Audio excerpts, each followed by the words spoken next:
नमस्कार, स्वागत छ पावर न्यूजमा। म प्रेम बानिया। दर्शकहरू, नेपाल विश्वमै विपदको उच्च जोखिममा छ। विश्वका 206 राष्ट्रमध्ये नेपाल समग्र विपद जोखिमको 20औं नम्बरमा छ UNDP का अनुसार। यो आँकडा अनुसार नेपालीहरू धेरै नै जोखिममा छन् भन्न सकिन्छ। विपदलाई अझ केलाउने हो भने नेपाल भूकम्पीय दृष्टिले 11औं स्थानमा छ, बाढी पहिरोको दृष्टिले 30औं र जलवायु परिवर्तनको दृष्टिले 4औं स्थानमा छ। अर्थात् संसारका धेरै राष्ट्रहरूमध्ये नेपाल जोखिमको अग्र स्थानमा रहेको छ। विपदका कारण वर्षेनी नेपालमा धेरै नै मानवीय र भौतिक क्षति भइरहेको छ। हालै गएको बाढी र पहिरोका कारण पनि नेपालमा 500 भन्दा बढीको ज्यान गयो, हजारौं हजार नागरिक विस्थापित भए र धेरै नै भौतिक सम्पत्तिको क्षति भयो। यसरी देश विपदको उच्च जोखिममा छ, तर नेपालमा विपद व्यवस्थापन बारे सरकारी स्तर वा निजी स्तरमा अध्ययन अध्यापन हुने कुनै ठाउँ छैन, जानकारी लिने ठाउँ पनि छैन र जनचेतनाकै अभाव छ। नागरिकहरूलाई कुनै पनि औपचारिक ज्ञान र तालिम नभएकाले विपदका बेला धेरै धनजनको क्षति हुने गरेको सर्वेक्षणले देखाएको छ। यस्तो अवस्थाका बीच नेपालमा स्थानीय स्तरमा सुदूरपश्चिमाञ्चलको एउटा जिल्ला कैलालीमा बालबालिकालाई विपद व्यवस्थापन बारे औपचारिक अध्यापन गराउने प्रयास गरिएको छ। स्थानीय पाठ्यक्रममै विपद व्यवस्थापनलाई समेटेर विपदबाट जोगाउनका लागि गरिएको एक महत्त्वपूर्ण प्रयास बारे आजको पावर न्यूज। देशका प्रायजसो जिल्ला प्राकृतिक विपदको मारमा छन्, सन्तासमा छन्। कतै बाढी पहिरोको त्रास छ, कतै आगलागी वा अरू विविध त्रास। देशभरका मानिसहरूका लागि प्राकृतिक त्रासको विविध प्रकार छ, तर नेपालमा प्राकृतिक विपदबाट बच्नका लागि के गर्नुपर्छ, के गर्नु हुँदैन भन्ने जानकारी आम मानिसलाई छैन र यसकारण झन बढी मानवीय र भौतिक क्षति भइरहेको छ। यस्तो जटिल परिस्थितिका बीच नेपालको सुदूरपश्चिमाञ्चलमा रहेको कैलाली जिल्लामा विपद व्यवस्थापनलाई त्यहाँका विद्यालयहरूमा पाठ्यक्रम नै बनाएर पढाउने तयारी गरिएको छ। यस्तो पाठ्यक्रम पनि 5 कक्षा भन्दा तलतिरका बाल बालिकाका लागि महत्त्वपूर्ण हुने निर्क्युल गरेर प्राथमिक स्तरमा बाल बालिकालाई विपद व्यवस्थापन बारे अध्ययन गराउने ध्येयका साथ यस्तो कार्यको सुरुवात गर्न लागि हो। प्रकोपका बेला बढीजसो बाल बालिका नै प्रभावित हुने गरेको अनुभवबाट पनि यो प्रेरित छ। यसका लागि कैलालीमा जम्मा 26 गाविस र 4 नगरपालिका छन्, जसको कुल जनसङ्ख्या 7,70,279 छ र यस जिल्लामा प्राथमिक, निम्न माध्यमिक, माध्यमिक र उच्च माध्यमिक गरी कुल 821 विद्यालय छन्। यस अन्तर्गत प्राथमिक विद्यालयहरू सामुदायिकका 256 र संस्थापनका 144 गरी कुल 400 विद्यालय छन्। यसमा विपद व्यवस्थापन बारे पढाइ सञ्चालन गर्ने तयारी गरिएको हो। यो लागू हुँदा जिल्लामा कक्षा 1 देखि 5 सम्मका कुल 93,190 बालबालिकाले विपद व्यवस्थापन बारे अध्ययन गर्न पाउनेछन्। मूलतः कैलालीमा रहेका मोहना, खुटिया, पथरैया, शिवगङ्गा, गौरीगङ्गा, कन्द्रा, डोडा, रोरा, लिकमा, मनहरा, ठुलीगाड र गोदावरी लगायतका नदीका कारण यहाँ वर्षै साल बाढीले दुःख दिने गरेको छ। यसबाट जोगिनका लागि बाल बालिकादेखि नै विपद व्यवस्थापन बारे जानकारी प्रवाह गराउन सकिए त्यसले अकल्पनीय क्षति जोगाउन निकै मद्दत गर्ने भनाइ यहाँका सरकारवालाहरूको छ र पाठ्यक्रममा विपद व्यवस्थापनलाई कसरी समेट्ने भन्ने बारे केही अघि सम्बद्ध सरकारवालाहरूले महत्त्वपूर्ण उपस्थितिका बीच एक अन्तर्क्रिया गरिएको थियो। त्यसमा व्यक्त धारणा यस्तो थियो। हाम्रो खास गरी प्राथमिक विद्यालयको पाठ्यक्रममा स्थानीय विषयलाई हाम्रो स्थानीय जनसमुदाय र स्थानीय परिवेशको आवश्यकता समेटिन सकोस् भनेर नै डिजाइन गरिएको जुन हाम्रो क्षेत्र छ, यसमा वर्तमान कन्टेक्स्ट विश्वकै लागि पनि एउटा क्रस कटिङ इस्युको रूपबाट आइराखेको वातावरणको परिवर्तन र जुन हाम्रो विपद व्यवस्थापनको कन्टेन्ट छ, यो उपयोगी सिद्ध हुन सक्ने कैलालीको सन्दर्भमा देखिएको छ। अब हाम्रा विद्यालयहरूले यही कन्टेन्टलाई आधार मानेर आफ्नो स्थानीय विषयको पाठ्यक्रमलाई अघि बढाउँछन् भन्न त यो हाम्रो लिगल फ्रेम होइन। यदि आवश्यक ठान्यो भने र यो कन्टेन्टमा यो राख्न सकिन्छ र यसरी हामी कक्षा 1 देखि माथिल्लो आधारभूत तहको 7 कक्षासम्म नै यो विषयवस्तुको यति दायरा फराकिलोका साथ जान सक्छौँ भन्ने यहाँ छलफल हुनसक्छ र त्यो कक्षा वाइज हाम्रो दायरा कति फराकिलो हुन सक्ने र कति विषयवस्तु पठाउन सक्ने भन्ने खाले कन्टेन्ट फिक्स गर्नका लागि यहाँहरू एकदमै सचेत भएर पक्कै पनि हाम्रो त्यो उमेर समूहका बालबालिकाले सिक्न सक्ने उनीहरूको मेन्टल एजलाई ध्यान दिएर तय गर्नुहुनेछ भन्ने मैले आशा राखेको छु। कक्षा 1 देखि कक्षा 5 सम्मको सामाजिक शिक्षा विषयभित्र त्यो पाठ्यक्रमको ढाँचाले ठाउँ दिएको जुन चाहिँ स्थानीय पाठ्यक्रम बनाउने स्थानीय अंश भनेर जुन छुट्याएको छ 20%, त्यो 20% अंशभित्र विपदका कन्टेन्टलाई कसरी राखेर करिकुलमको डिजाइन गर्ने, भोलि त्यही कन्टेन्टभित्र रहेर एउटा रिसर्च मेटेरियल जस्तो अथवा विद्यार्थी रिडिङ मेटेरियल जस्तो बनाएर त्यसलाई विद्यार्थीसम्म पुर्याउने र अल्टिमेट पछि गएर यो विपद न्यूनीकरण गर्न, विपद जोखिम न्यूनीकरण गर्न, त्यसलाई व्यवस्थापन गर्नलाई इन्डाइरेक्ट रूपमा सहयोग होस् र भोलि त्यहाँबाट बच्न हाम्रा बालबालिकाहरू, हाम्रा विद्यार्थीहरू भविष्यमा गएर त्यो विपदबाट कसरी जोगिने भन्ने खालको मेसेज थाहा पाउनको सँगसँगै त्यसलाई व्यवहारमा समेत अवलम्बन गर्न सकुन् भन्ने जस्तो अल्टिमेट उद्देश्यले यो अलि लामो समयको उद्देश्य हो भन्ने लाग्छ मलाई।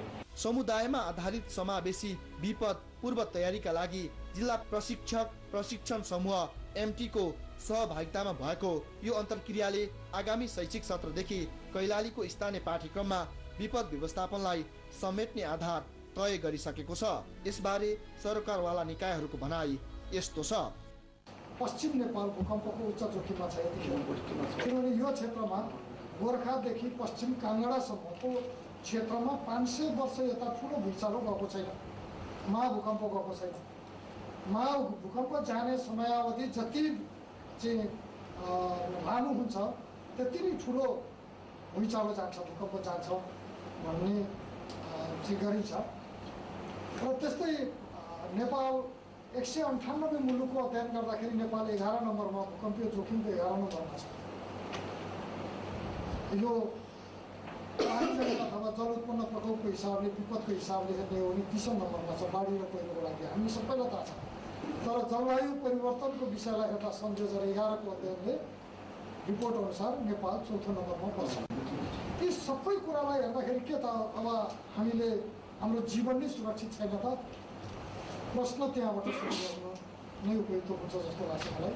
यी सबै कुराहरूलाई हेर्दाखेरि हामीले अबको परिवर्तित समयमा हाम्रो जीवन पद्धतिलाई हामीले सुधार गर्नुपर्छ र सुधार गरिएन भने हाम्रा बाबुआमाले अथवा हाम्रा पुर्खाले यो हामीलाई जे चिज अथवा प्राकृतिक स्रोत हामीलाई जस्तो किसिमले छोडेर जानुभएको थियो, हामीले हाम्रा सन्तानलाई त्यो रूपमा छोड्न सक्दैन। कमसेकम पनि त्योभन्दा सुधार गर्न नसके पनि अहिले बाबुआमाले हामीलाई, हाम्रा पुर्खाले हामीलाई हस्तान्तरण गरेको स्रोतको अधिकार हामीले हाम्रा सन्तानलाई त्यही रूपमा हस्तान्तरण गर्न सक्नुपर्छ।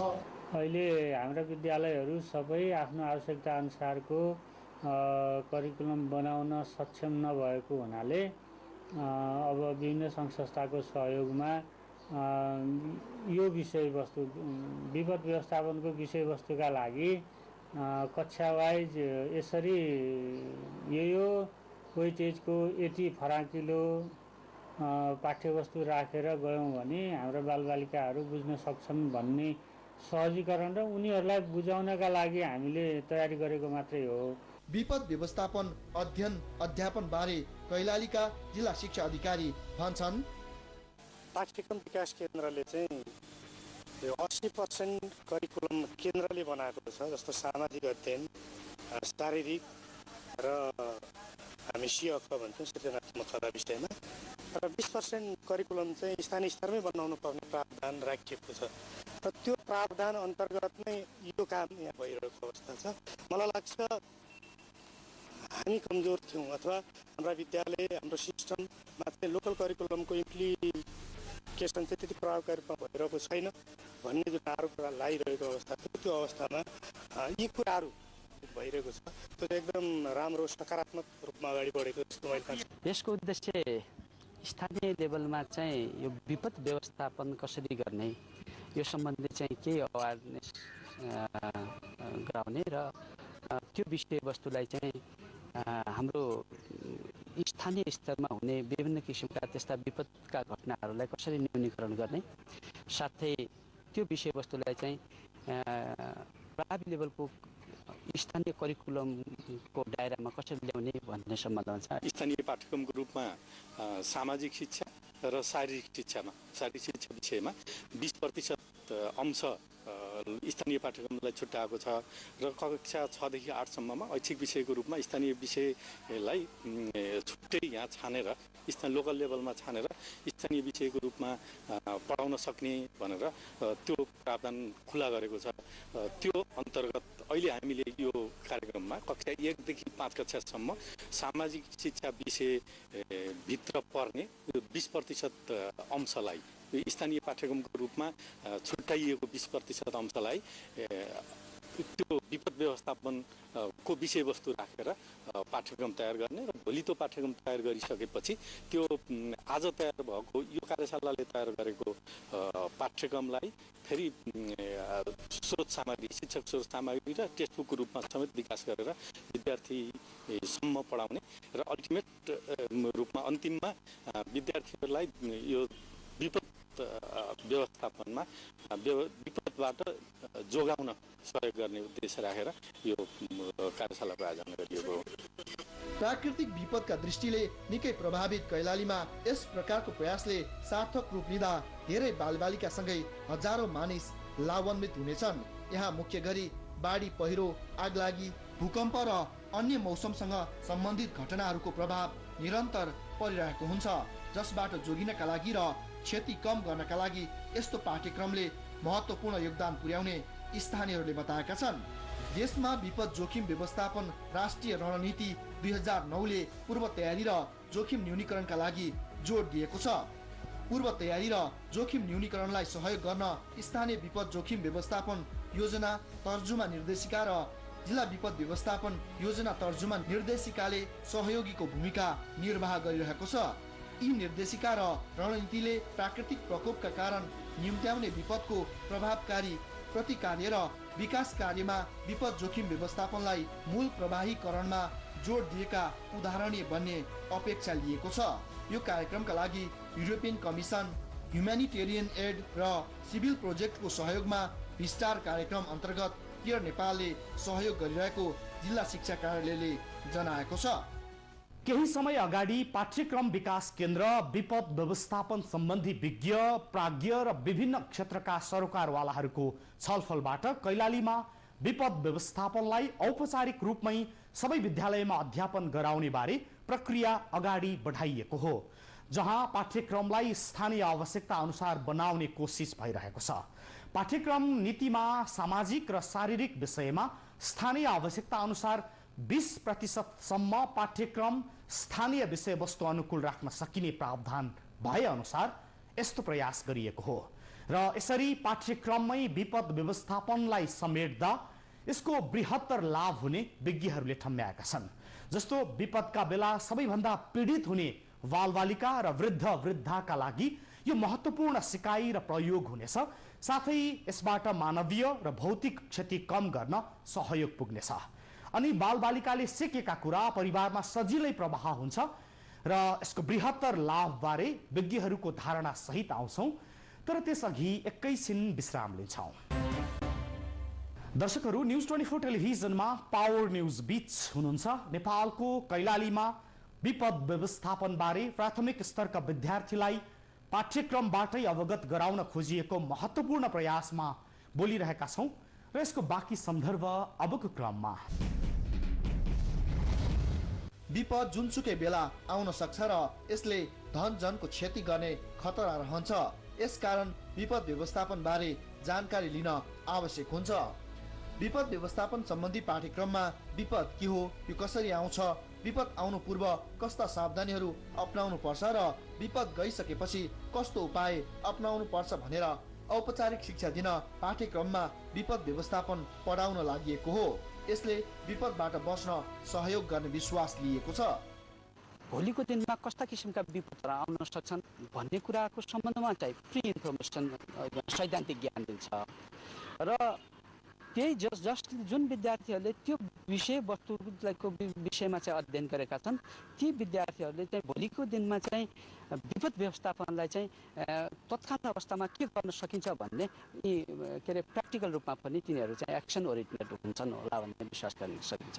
विपदका विषयवस्तुकोमा जानकारी गराउँ र त्यो उनीहरूले जानकारी गराएपछि बल्ल अनि उनीहरू गाउँमा आउँछन्, घर हुँदै समाज हुँदै परिवार हुँदै अनि ठुलै गाउँमा पुग्छन् भन्ने अवधारणाका साथ हामीले विद्यालयका बालबालिकालाई विपदका विषयवस्तु समावेश गरेर पाठ्यक्रममा समावेश गर्दै उनीहरूलाई यो बारेमा जानकारी गराउने जमर्को। विपदमा बालबालिकाहरू सबैभन्दा बढी पीडित हुने गर्दछन् र स्कुले बालबालिकाहरूदेखि नै यो ज्ञान दिँदा उनीहरूलाई विपद पर्दा के गर्नुपर्छ भन्ने ज्ञान समेत थाहा हुन्छ, जसले ठुलो धनजनको क्षति रोक्न मद्दत गर्छ। यसमा सानै उमेरदेखि बच्चाहरूले केही जानकारीहरू पायो भने कस्तोमा घर बनाउनु हुँदैन, कुन बोट बिरुवा संरक्षण प्राकृतिक सम्पदा बचाउनुपर्छ, कसरी आफू पनि सुरक्षित हुनुपर्छ भन्ने कुराहरू ती बच्चाहरूले सिक्यो भने क्रमशः पिँढीहरूमा सिक्दै जानेछन्। उनीहरू ठुला भयो भने सानो बच्चाहरूलाई सिकाउनेछन्। यसरी मलाई लाग्छ यो नलेज ट्रान्सफर हुनु भनेको पनि एउटा सहयोग हो। त्यसलाई पाठ्यक्रममा राख्नु त जरुरी नै लाग्यो। मलाई यो प्रयास भएको देख्दाखेरि खुसी लागेछ। बालबालिकालाई स्कुले जीवनमै आधारभूत शिक्षामा विपद व्यवस्थापनसँग सम्बन्धित ज्ञान दिँदा त्यसको दीर्घकालीन रूपमा परिवार र समाजलाई असर गर्ने विश्वास विज्ञहरूको छ। यो विपद व्यवस्थापन जलवायु परिवर्तन बारेमा विद्यार्थीहरूलाई 1 देखि 5 सम्मको विद्यार्थीहरूलाई पाठ्यक्रम निर्माण गर्नुपर्ने रहेछ। त्यो चाहिँ विद्यार्थीहरूको पाठ्यक्रममा राखिदिएर सानैदेखि उनीहरूलाई चाहिँ जलवायु परिवर्तन हुनलाई जस्तै ग्लोबल वार्मिङ भन्छ त्यो नहुनको लागि हामीले सानैदेखि के गर्नुपर्दो रहेछ, जस्तो वृक्षारोपण गऱ्यो भने हामीलाई के फाइदा हुँदो रहेछ, हामीले चाहिँ सौर शक्तिको प्रयोग कसरी गर्ने, यस्ता हामीसँग वरपर भएका वातावरणमा भएका कुराहरूलाई कसरी बचाउन सक्दो रहेछ भन्ने कुरामा जानकारी दिलाउनको लागि यो विपद व्यवस्थापन गरेको राम्रै होला जस्तो लाग्छ। बाढी, पहिरो, भूकम्प, आगलागी वा यस्तै अन्य विपद व्यवस्थापन बारे जानकारी हुँदा त्यसबाट बच्ने तरिका उनीहरूलाई थाहा हुन्छ। विपद आउने संकेतदेखि जाँदै अपनाउनु पर्ने सावधानी र गइसकेपछि गर्नुपर्ने कामको जानकारी मात्रै हुँदा पनि धेरै ठुलो धनजनको क्षतिबाट बस्न र बचाउन सकिन्छ। त्यसैले पनि यसलाई विद्यालय शिक्षासँगै अगाडि बढाएर प्रभावकारी बनाउन सकियो भने यसले विपदबाट हुने क्षति कम गर्न सहयोग गर्ने विश्वास सबैले लिएका छन् र यसका लागि प्रयास भइरहेको छ। अब यो प्रयास सफल हुँदा आगामी शैक्षिक सत्रदेखि कैलालीका विद्यार्थीहरूले सामाजिक शिक्षामा 1 देखि 5 कक्षासम्मकाले पाठ्यक्रममा विपद के हो, यो कसरी आउँछ, विपद आउनु पूर्व कस्तो सावधानी अपनाउनु पर्छ, विपदका बेला के गर्ने के नगर्ने, विपद पछि के गर्ने आदि विषयमा आफूले ज्ञान आर्जन गर्नेछन् र परिवारमा पक्कै प्रवाह गर्नेछन्, समाजमा पक्कै फैलाउनेछन्। त्यसपछि जस्तोसुकै विपद आयो भने पनि उनीहरूले सिकेको ज्ञानबाट धेरै मानिसहरूको जीवन जोगिन सक्छ, भौतिक क्षति कम हुन सक्छ र यो अनेकन प्रकारको विपदबाट हमेशा प्रभावित भइरहने जिल्लाका धेरै नागरिकले जीवन बुटी जस्तै ज्ञान पाउनेछन्। स्थलगत रिपोर्टिङ पछि यस्तो अभ्यास देशका अरू जिल्लाहरूमा पनि अति आवश्यक रहेको उल्लेख गर्छन् टिभी जर्नलिस्ट श्रीराम सिगदेल। र यति नै आजको पावर न्यूज। हामीलाई बिदा दिनुहोस्। नमस्ते।